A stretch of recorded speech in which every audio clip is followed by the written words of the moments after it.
Welcome back friends. इस video में हम इलेक्ट्रोस्टैटिक पोटेंशियल एंड कैपेसिटेंस के सारे फॉर्मूले डिस्कस करेंगे। So let's start the chapter. सबसे पहला फॉर्मूला होता है इसमें पोटेंशियल डिफरेंस का फॉर्मूला जो होता है वो होता है work done per unit charge. अगर दो पॉइंट्स के बीच में कुछ पोटेंशियल डिफरेंस निकालना हो तो work done per unit charge लेते हैं। इसकी ऐसे यूनिट होती है जूल पर कूलम या वोल्ट। ओके, ऐसे ही अगर कोई चार्ज किसी पॉइंट पे प्रेजेंट हो, वहाँ से आर डिस्टेंस दूर कोई दूसरा पॉइंट हो और वहाँ पे अगर पोटेंशियल पूछते हैं तो potential due to point charge means ये चार्ज पॉइंट चार्ज एक will be K Q by R, potential due to the point charge. जिस तरह प्रिंसिपल ऑफ सुपरपोजिशन तुम लोगों ने फोर्स और इलेक्ट्रिक फील्ड में पढ़ा था, तो इसमें भी लगता है अगर बहुत सारे चार्जेस प्रेजेंट हो Q1, Q2, Q3 और इन सब की वजह से किसी एक पॉइंट पे हमें पोटेंशियल फाइंड आउट करना हो तो total potential will be potential due to 1 + 2 + 3। यहाँ पे जस्ट हम वेक्टर रूल नहीं लगाते क्योंकि पोटेंशियल एक स्केलर क्वांटिटी है, तो पोटेंशियल टोटल का फॉर्मूला हो जाता है V1 + V2 + V3। हाँ, चार्जेस का साइन याद रखना, प्लस साइन है तो पॉजिटिव यूज करेंगे और माइनस साइन है तो माइनस यूज करेंगे। ओके, नेक्स्ट टॉपिक है हमारा potential due to electric dipole. तो अगर कोई डाइपोल प्रेजेंट हो उसके आसपास में पोटेंशियल फाइंड आउट करना हो तो एक जनरल फॉर्मूला होता है और उसके बेसिस पे हम एक्सिस और इक्वेटर का निकालते हैं। मतलब तुम लोगों को पता है ये वाला पॉइंट होता है एक्सिस पे और अगर परपेंडिकुलर बाइसेक्टर पे कोई पॉइंट लेते हैं तो वो होता है इक्वेटर वाला पॉइंट। तो इन दोनों के भी फॉर्मूले होते हैं और एक जनरल फॉर्मूला भी होता है, तो हम तीनों एक साथ पढ़ते हैं। जो पोटेंशियल होता है वो होता है KP cos theta upon r²। ये एक जनरल पॉइंट के लिए होता है। जैसे यहाँ पे अगर कोई हमने पॉइंट रिलेट कर लिया, सपोज वो पॉइंट r डिस्टेंस दूर है और यहाँ पे थीटा एंगल बन रहा है, तो इस पॉइंट के लिए पोटेंशियल का फॉर्मूला होता है KP cos theta by r²। अब अगर हमें ये पॉइंट इस एक्सिस पे चाहिए तो थीटा कितना होना चाहिए? थीटा 0 डिग्री होना चाहिए। तो potential at the axis will be cos 0 degree equals to 1, so it will be KP upon r²। And potential at the equator, equator के लिए क्या करेंगे, इस थीटा को हम 90 डिग्री लेंगे और cos 90 डिग्री 0 होता है, तो इक्वेटर पे जो पोटेंशियल डिफरेंस होगा वो होगा 0। तो ये जनरल फॉर्मूला है, इसके बेसिस पे एक्सिस और इक्वेटर का क्या होता है, पोटेंशियल आ जाता है। अगला टॉपिक है relation between potential and electric field. ये हमेशा याद रखना, पोटेंशियल डिफरेंस होता है electric field into distance.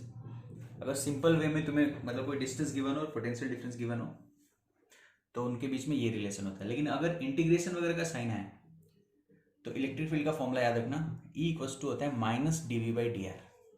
Means direction opposite होती है दोनों की। अगर V कभी भी R के फंक्शन में दिया हो तो तुम ऐसे कर लेना, या फिर इसी फॉर्मूले को कैसे लिख सकते हो, क्रॉस मल्टीप्लाई करके इंटीग्रेशन के फॉर्म में। Potential will be integral of E.dr with minus sign. तो ये रिलेशंस होते हैं पोटेंशियल में और इलेक्ट्रिक फील्ड में।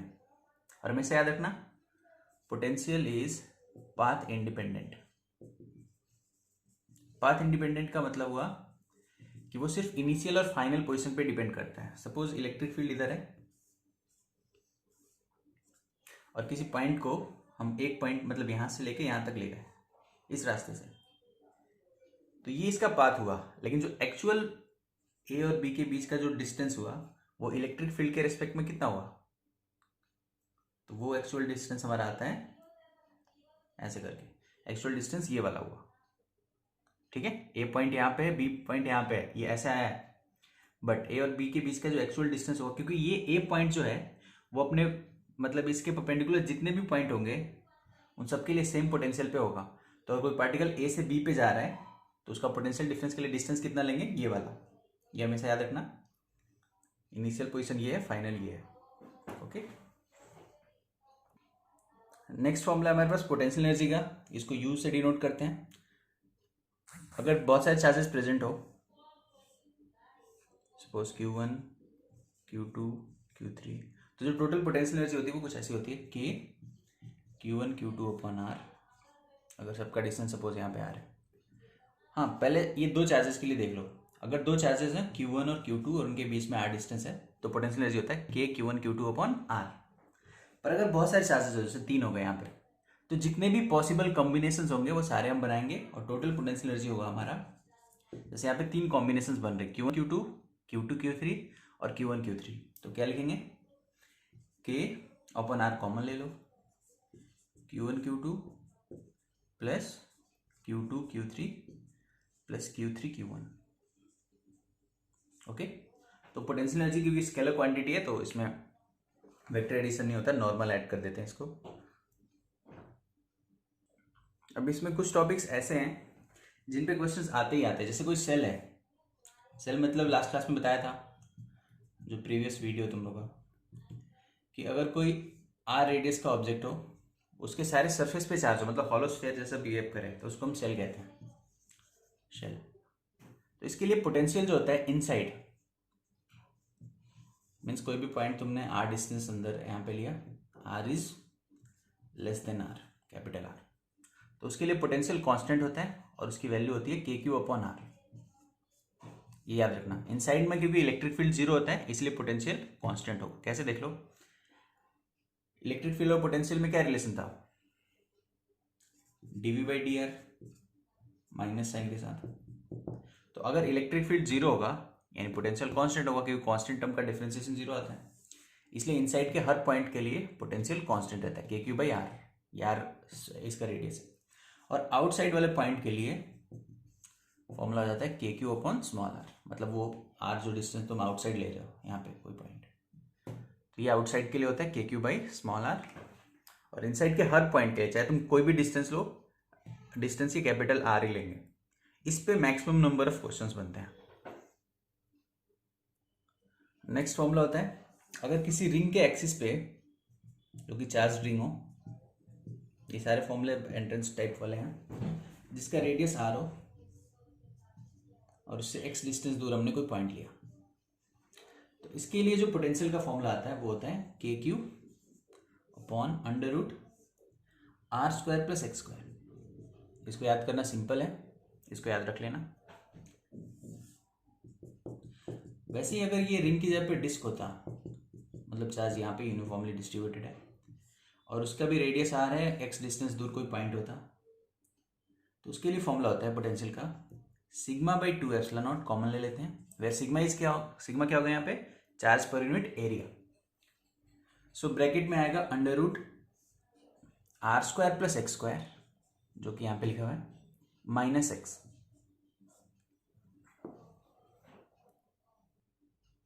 अब आते हैं पोटेंशियल के सबसे टफ फॉर्मूले पे। ये मोस्टली एडवांस लेवल वाले क्वेश्चन में ही यूज होगा, बेसिक क्वेश्चंस में तो यूज नहीं होता। अगर कोई स्फीयर यूनिफॉर्मली चार्ज हो, ठीक है, तो इससे r डिस्टेंस दूर, इसका रेडियस मान लो कैपिटल R है, r डिस्टेंस दूर outside for r greater than r, जो पोटेंशियल का फॉर्मूला होता है वो है हमारा ρ r², रो पता होगा चार्ज पर यूनिट वॉल्यूम होगा, अपॉन 6 एप्सिलॉन नॉट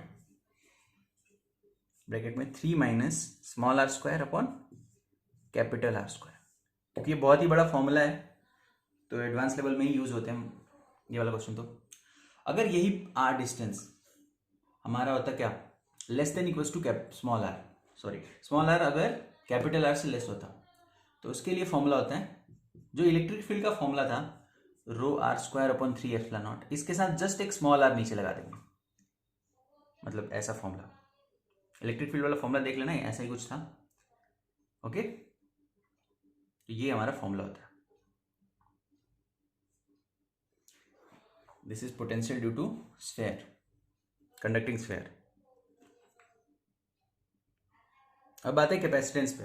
देखो, एक कैपेसिटर ऐसा डिवाइस होता है जो चार्ज स्टोर करने के लिए यूज होता है। कैपेसिटेंस का फॉर्मूला यहाँ से आता है, Q इक्वल्स टू CV होता है। चार्ज का फॉर्मूला होता है charge is directly proportional to potential difference, तो वहाँ से फॉर्मूला आता है। तो C क्या हो जाएगा, Q अपॉन V। इसकी ऐसे यूनिट फैरेड होती है, इसको F से डिनोट करते हैं इसे। कैपेसिटेंस अगर सीरीज में लगे हो तो C टोटल का फॉर्मूला हम ऐसे निकालते हैं, 1/C1 plus 1/C2 plus 1/C3। Okay. और सीरीज में एक चीज याद रखना है, चार्ज सेम रहता है।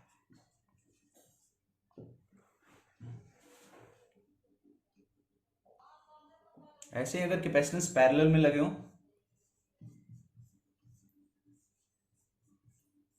C1 C2 C3, तो C टोटल हो जाता है C1 plus C2 plus C3। Okay. और पैरेलल में क्या सेम रहता है, वोल्टेज।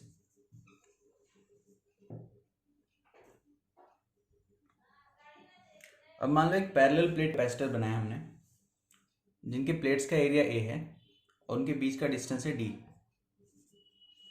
इस केस में कैपेसिटेंस का फॉर्मूला होता है A epsilon not upon D।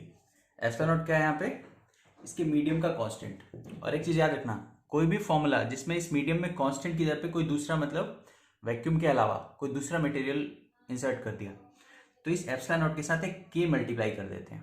तो ये हर फॉर्मूले के लिए वैलिड है। जहां भी तुम्हें फॉर्मूला दिखे कहीं एप्सिलॉन नॉट वाला, और वहां पे कोई दूसरा मीडियम इंसर्ट कर दिया, कोई भी दूसरा, तो उसमें क्या करना है, एप्सिलॉन नॉट के साथ एक K कांस्टेंट मल्टीप्लाई कर लेना। तो मैं सिर्फ फॉर्मूले बताऊंगा जिसमें एप्सिलॉन नॉट वाला होगा, मींस ओरिजिनल फॉर्मूला। अगर तुम्हें एग्जाम में आता है कि कोई दूसरा ऑब्जेक्ट वहां पे रखा हुआ है, तो K का ध्यान रखना।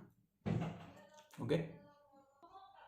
अब जैसे मान लो एक पैरेलल प्लेट कैपेसिटर है, उसके पूरे में एक डाइलेक्ट्रिक हमने K इंसर्ट कर दिया, तो कैपेसिटेंस क्या होगा, K epsilon not upon D। अगर हमने ऐसा ना करके कुछ ऐसा किया होता, आधे पार्ट में इधर ऐसे K1 और आधे पार्ट में बाकी K2। फिर ये जो कैपेसिटर्स होते हैं, ये कैसा होता, सीरीज की तरह बिहेव करता है। ओके। यानी दो वैल्यूज आती C1 और C2, फिर तुम्हें टोटल निकालने के लिए उनका सीरीज कॉम्बिनेशन वाला फॉर्मूला यूज करना होता है। तो C1 और C2 आएगा कितना वो देख लो। इस केस में क्या हुआ है, एरिया तो प्लेट्स का वही रहा है, लेकिन डिस्टेंस हो गया डिस्ट्रीब्यूट, यानी ये D/2 और ये भी D/2। तो जो फॉर्मूला होगा C1 का, फॉर्मूला क्या होता है original, K epsilon not upon D। तो ये तो रखेंगे K1 A epsilon not upon, लेकिन D की जगह पे हम क्या लिखेंगे, D अपॉन 2, मतलब 2K1 A epsilon not upon D। ठीक है। इसी तरह C2 क्या हो जाएगा, K2 A epsilon not upon D upon 2। फॉर्मूले को ध्यान से देखो, बस एक दूसरा मीडियम लगाया गया और डिस्टेंस आधा कर दिया गया, तो ये आ जाएगा 2K2 A epsilon not upon D। अगर तुम्हें एग्जाम में कभी ऐसे कॉम्बिनेशन का टोटल पूछता है, तो पहले तुम्हें C1 C2 निकालना है, फिर सीरीज कॉम्बिनेशन का जो फॉर्मूला होता है वो अप्लाई करके C टोटल निकाल देना। नेक्स्ट मान लो कैपेसिटर्स में डाइलेक्ट्रिक जो इंसर्ट किए गए कुछ इस तरीके से है कि दोनों का एरिया सेम नहीं है, मतलब डिस्टेंस दोनों में सेम है, दोनों ही मतलब डाइलेक्ट्रिक्स के लिए, लेकिन एरिया आधा आधा दोनों ने कवर करा है। आधे में हमने K1 इंसर्ट किया, आधे में K2। तो कैपेसिटेंस का फॉर्मूला होता है A epsilon not upon D, उसके साथ K भी लगा होता है। तो पहला वाला होगा K1 A epsilon not upon D, लेकिन यहाँ पे एक चीज ध्यान रखना है, एरिया आधा हुआ है इसलिए A/2 हो जाएगा एरिया में। इसी तरह दूसरा वाला क्या हो जाएगा, K2 A epsilon not upon 2D। ठीक है। और अगर अब C टोटल निकालना है, तो जो सीरीज वाला फॉर्मूला है वो लगा देना। सॉरी, ये दोनों कैसे हैं, पैरेलल वाले फॉर्मूले, मतलब C total C1 plus C2। Okay. तो तुम्हें बस देखना है, अगर डिस्टेंसेस में डिवाइड हो रहा है तो सीरीज, और अगर एरिया सेम रह रहा है यानी वो चीज पैरेलल में होती है, इसका ध्यान रखना है। नेक्स्ट फॉर्मूला होता है, अगर डाइलेक्ट्रिक को हमने सिर्फ एक थोड़े से किसी मीडियम में इंसर्ट किया, यहाँ पे जस्ट D थिकनेस में, और बाकी जो पूरा D था उसमें इसके अलावा, मतलब उसमें कोई दूसरा मतलब वैक्यूम वगैरह ही है, तो इसमें कैपेसिटेंस का फॉर्मूला हो जाता है A एप्सिलॉन नॉट अपॉन, देखो D माइनस T लगाएंगे तो क्या होगा, वैक्यूम वाला, यानी इसमें कोई कांस्टेंट लगाने की जरूरत नहीं है। पर ये जो T होगा इसके अलावा जो बचा है उसके साथ कांस्टेंट लगाएंगे, और लेकिन कांस्टेंट क्या होता है, हमेशा एप्सिलॉन नॉट के साथ मल्टीप्लाई होता है, इसलिए हम क्या करते हैं यहाँ पे डिवीजन में लिखते हैं कांस्टेंट, ताकि ये डिवीजन होकर क्या ऊपर जाके मल्टीप्लाई हो जाए। तो ये याद रखना फॉर्मूला, अगर किसी पैरेलल प्लेट कैपेसिटर का एरिया A हो, डिस्टेंस D हो, और उसके T थिकनेस में कोई डाइलेक्ट्रिक लगाया, तो कुछ ऐसा फॉर्मूला होता है। ओके। अगर इस डाइलेक्ट्रिक की जगह पे कोई दूसरा मटेरियल लगा दिया, जैसे कंडक्टिंग स्लैब, कंडक्टिंग मतलब चार्जेस फ्लो करना स्टार्ट करेंगे। तो उस केस में क्या होता है, कंडक्टिंग स्लैब में जो डाइलेक्ट्रिक कांस्टेंट होता है वो तुम ले दो कितना, इनफाइनाइट। अब क्या होगा, इस फॉर्मूले में अगर के को इनफाइनाइट रख दें तो कैपेसिटेंस कितना आएगा, A epsilon not upon D minus T. ये याद रखना। अगर कोई कंडक्टिंग स्लैब होता, पहला तो मटेरियल है कोई भी जो डाइलेक्ट्रिक है, अगर वहां पे कंडक्टिंग स्लैब रखते हैं हम, ये नॉन कंडक्टिंग्स होते हैं डाइलेक्ट्रिक्स, कंडक्टिंग स्लैब रखने पे उसका के क्या हो जाता है, इनफाइनाइट। तो ये कुछ ऐसा फॉर्मूला हो जाएगा। अब कुछ स्पेशल शेप होते हैं जिनका कैपेसिटेंस, जैसे स्फेयर हो उसका रेडियस आर है तो उसका कैपेसिटेंस होता है 4 पाई एप्सिलॉन नॉट आर। किसी भी स्फेयर का रेडियस आर हो तो उसका कैपेसिटेंस ऐसा होता है, ठीक है। अगर कोई डिस्क टाइप का हो, मतलब ऐसे हॉलो स्फेयर हो, कॉन्सेंट्रिक टाइप का समझ लो, बीच वाला ए और ये वाला रेडियस है बी, इस केस में क्या होगा, सारा चार्ज यहाँ स्टोर होगा इनके बीच में, ठीक है। तो उसका फॉर्मूला होता है 4 pi epsilon naught A B upon B minus A, ठीक है। अगर स्फेयर पूरा हो कंप्लीट तो ऐसा, अगर स्फेयर के बीच में ऐसे हॉलो हो तो फिर ऐसा फॉर्मूला होता है, this is hollow sphere. Next step मान लो अगर कोई सिलेंड्रिकल शेप का हो, ठीक है, बीच में कैविटी, इसमें भी है, चार्जेस इधर स्टोर हो रहे हैं, आउटर रेडियस है बी और इनर रेडियस है ए और इसकी लेंथ है एल, तो कैपेसिटेंस का फॉर्मूला होता है 2 pi epsilon naught L upon L N B upon A. ये एल एन लॉग वाला फंक्शन हो गया, ये होता है कैपेसिटेंस का फॉर्मूला। नेक्स्ट टर्म है हमारा energy stored in a capacitor. अगर किसी कैपेसिटर में एनर्जी स्टोर्ड फाइंड आउट करना हो तो इसका फॉर्मूला होता है half C V square, okay. अगर तुम एक सी वी को इसमें से क्यू लिख दो तो फॉर्मूला हो जाता है क्या, क्यू स्क्वायर अपॉन 2c। ये होता है एनर्जी स्टोर्ड इन कैपेसिटर, इसको कैपिटल यू से डिनोट करते हैं, ओके।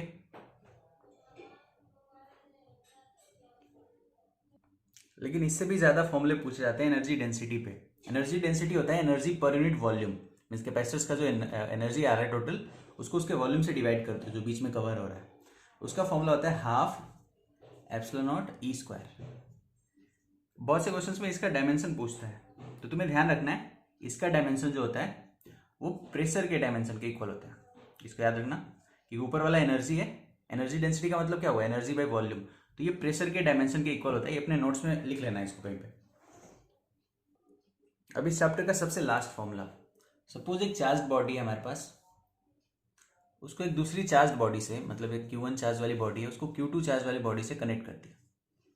इस प्रोसेस में पूछते हैं कि कितना एनर्जी लॉस होगा अगर एक चार्ज बॉडी को दूसरे से कनेक्ट किया जाए। तो याद रखना जब भी हम दो बॉडीज को आपस में कनेक्ट करते हैं तो तब तक चार्ज फ्लो होता है जब तक इन दोनों का पोटेंशियल आपस में इक्वल ना हो जाए, मीन्स के Q1 बाई R1, ये के Q2 अपॉन R2 के जब तक इक्वल नहीं हो जाता तब तक इन दोनों में चार्जेस क्या होते हैं, फ्लो करते हैं। अब ये जो चार्जेस होते हैं उनमें रिलेशन याद रखना, Q1 प्लस Q2 यानी जो टोटल इनिशियल चार्ज है दोनों का, वही होगा हमारा Q1 dash plus Q2 dash, यानी टोटल दोनों का फाइनल चार्ज।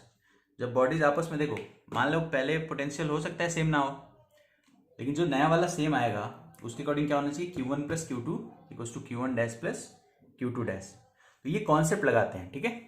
बट तुम्हें क्या डायरेक्ट फॉर्मूला यूज करना होगा कि कितना एनर्जी लॉस होगा, तो उसका फॉर्मूला क्या होगा, ओके। तो देखो उसको, लॉस इन एनर्जी का जो फॉर्मूला होता है वो होता है हाफ C1 C2 यानी इनके कैपेसिटेंस का product upon C1 plus C2, okay, into V1 minus V2 का होल स्क्वायर। ये होता है लॉस इन एनर्जी का फॉर्मूला जब भी हम दो बॉडीज को क्या करते हैं, कनेक्ट करते हैं आपस में। अब ये फॉर्मूला याद कैसे करोगे, तो ये बहुत ही सिंपल फॉर्मूला है, भले ही देखने में कॉम्प्लिकेटेड लग रहा है। ये फॉर्मूला है हाफ सी टोटल, जो तुम लोग पढ़े हो, एक बार समझाता हूँ मैं कैसे, इंटू डेल्टा वी का स्क्वायर। अब ये तो याद करने में ईजी है ना, half C total into potential difference का स्क्वायर, डेल्टा वी की नहीं लिखना है तो वी लिख लो यहाँ पे, मतलब याद रखना V equals to V1 minus V2। अब ये सी टोटल कैसे, देखो जब भी हम कोई चीज़ सीरीज में लगाते हैं कैपेसिटेंस, तो 1/C टोटल क्या होता है 1/C1 प्लस 1/C2। जब इसको सॉल्व करोगे तो ये आएगा C1C2/C1 प्लस C2। ओके, देखो इस चैप्टर में बहुत से फॉर्मूले हैं जो रेसिस्टेंस वाले चैप्टर मतलब करंट इलेक्ट्रिसिटी के साथ ऐड करके पूछे जाते हैं, इसलिए इन फॉर्मूले को नोट करके और तब तक इनको न्यूमेरिकल सॉल्व करो। मिलते हैं नेक्स्ट वीडियो में करंट इलेक्ट्रिसिटी के।